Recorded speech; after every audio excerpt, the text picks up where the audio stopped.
అమ్మమ్మ 7th anniversary sale. Win iPhone 17 and 776 crazy gifts. Support చేయండి, dosa batter ఫ్రీగా పొందండి.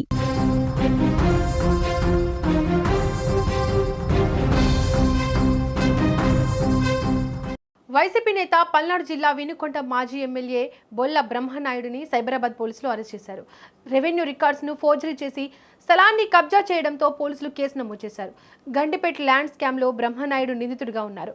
నకిలీ ప్రభుత్వ జీవులను సృష్టించి వందల కోట్ల విలువైన ప్రభుత్వ భూమిని ఆక్రమించేందుకు ప్రయత్నించిన ఒక అంతర్రాష్ట్ర ముఠా గుట్టును సైబరాబాద్ పోలీసులు గుట్టురట్టు చేశారు. రంగారెడ్డి జిల్లా గండిపేట గ్రామంలోని సర్వే నంబర్ 18లో సుమారు 104 ఎకరాల ప్రభుత్వ భూమి ఉంది. ఇందులో 10 ఎకరాల ప్రభుత్వ బంజారా భూమి తమదేనంటూ గండిపేట గ్రామానికి చెందిన నిమ్మల రాజేష్ గౌడ్, వేణుగోపాల్, రామస్వామి, మంగా అనే ఒకే కుటుంబానికి చెందిన నలుగురు 2012లో హైకోర్టులో పిటిషన్ వేశారు. సుదీర్ఘ విచారణ అనంతరం నిరుడు అక్టోబర్ 6న హైకోర్టు ఆ పిటిషన్లను కొట్టివేస్తూ ఆ 10 ఎకరాల ప్రభుత్వ భూమి అని స్పష్టం చేసింది. కోర్టు తీర్పు ప్రభుత్వానికి అనుకూలంగా వచ్చినప్పటికీ నిమ్మల కుటుంబ సభ్యులు ఆ భూమిని ఎలాగైనా కాజేయాలని కుట్ర పన్నారు. ఇందుకోసం ఏకంగా ప్రభుత్వం తమకే ఆ భూమిని కేటాయించినట్టు 5 నకిలీ జీవులను సృష్టించారు. వాటిని వాట్సాప్, ఇతర సోషల్ మీడియా ప్లాట్ఫామ్లలో వైరల్ చేశారు. ఈ క్రమంలోనే భూమిని విక్రయించడానికి ఏపీకి చెందిన వినుకొండ వైఎస్ఆర్సీపీ మాజీ ఎమ్మెల్యే బొల్ల బ్రహ్మనాయుడు, బొల్ల రమేష్తో ఒప్పందం కుదుర్చుకున్నారు.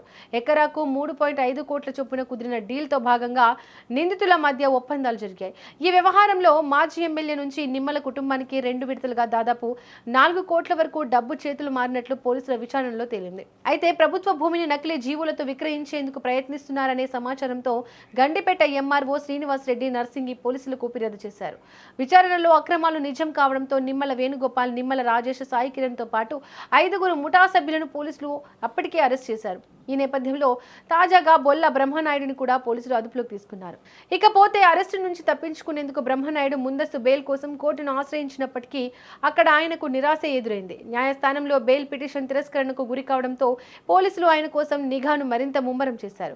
ఈ క్రమంలోనే ఆయన తమిళనాడులోని కాంచీపురంలో తలదాచుకున్నట్లు పోలీసులకు ఖచ్చితమైన సమాచారం అందింది. దీంతో సైబరాబాద్ పోలీసులు అక్కడికి చేరుకుని ఆయనను అదుపులోకి తీసుకున్నారు. ప్రస్తుతం బ్రహ్మనాయుడును తదుపరి చట్టపరమైన చర్యల నిమిత్తం కాంచీపురం నుంచి హైదరాబాద్కు తరలిస్తున్నారు.